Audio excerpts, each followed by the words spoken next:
The views that hit the news. NRA.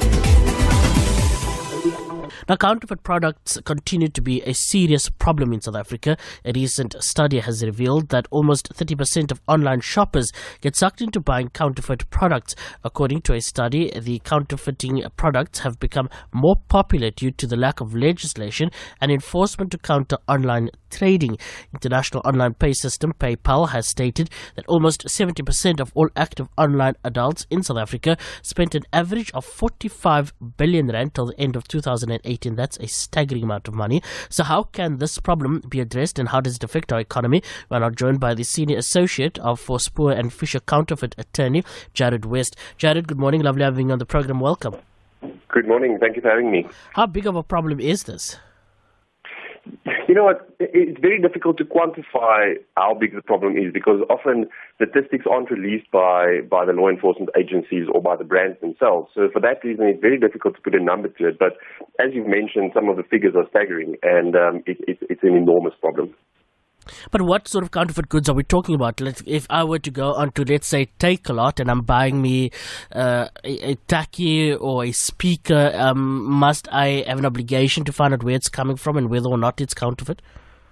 I think one has to just really apply your mind to where you buy these things from. A platform like Takealot takes a lot of care to ensure that they don't deal in counterfeit goods. But there's a lot of the unscrupulous retailers or online retailers for that matter, and often on social media platforms like Facebook and Twitter and Instagram, where the guys are simply selling counterfeit goods freely. And it's because of the anonymity behind a social media platform that it's so easy for them to get away with it. So I don't think you need to necessarily look at specific platforms, but just really apply mine, and the general rule applies. If it's too good to be true, it generally is. But I see two contesting issues here. The one is the impact on the economy. That's number one. Number two, we're sitting with a scenario where some have the opinion that, well, why should I go buy, product by company X? Do they then wish to retain a monopoly over some of these products? I mean, those are two contesting issues, isn't it? Absolutely. The economy suffers a great deal simply because of lack of taxes being paid by the importation of the counterfeit goods and by the retail of the counterfeit goods. So from a government perspective and from a state tax perspective, the fiscus suffers an enormous loss. But I think people must also be cautious not to think that companies are trying to keep a monopoly on their goods, but to secure your channels ensures that counterfeit goods don't slip into the channel. That's why we can comfortably walk into a Pick and Pay or a Checkers and know that the foodstuffs that you're buying are genuine because the channels are secure. But when you go into the spaza shops where the channels are lesser secure, that is where you run the risk of potentially buying counterfeit goods. And the more established ones, I mean, I know a lot of people these days seem to be having a problem with Wish.com. However, let's, for instance, take a look at Gumtree, where one would say it's almost the digital form of the, township economy or the informal economy, if I could put it like that. Do we see it quite prevalent on a platform or platforms like those?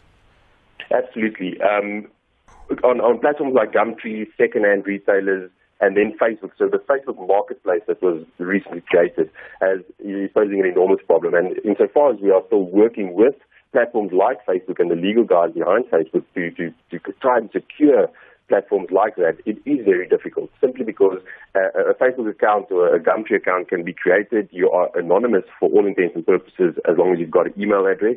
And from there, the goods are simply shipped by courier. So the customer very seldom interacts with the actual person behind the retail. So, from that perspective, it is a dangerous platform to buy goods on. But as I said earlier, simply applying your mind to a price. So if you're buying a pair of tackies that you know very well in Edgar's is going to cost you 2,000 Rand a pair, and you can get it online for 600 Rand a pair, alarm bells should be ringing. And if it's too good to be true, it usually is. And I mean, look at Amazon, founded by Jeff Bezos. The man used to work in sales. He saw an opportunity, not necessarily directly linked here to counterfeiting, but just the impact on the economy itself. He has largely almost revolutionized the way shopping is done to the point now where, an actual, walk-in retailer has become less relevant to simply just purchasing online. Yes. No, I agree with you, and I think that is the online platform is a platform that all the big retailers are also grabbing onto, but at the same time, the counterfeiters have seen that it's an option and an opportunity for them to make a whole lot of money. So you can very cheaply now import goods from overseas online without ever walking into a shop, without leaving the comfort of your home.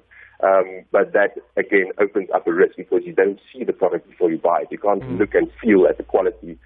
So you generally don't know what you're going to get unless you rely on the platform and you trust the platform that you're buying from. So, again, just doing a little bit of homework to get proper platforms to buy from instead of just buying from every second guy that's selling on Facebook or Instagram is a key for the guys who buy.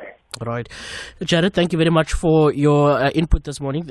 Jared talking to us on the counterfeit industry and the impact that it's having on the economy. Jared West, he is a senior associate for Spoor and Fisher Counterfeit. He's an attorney there and talking to us about those counterfeit products. The views that hit the news. NRA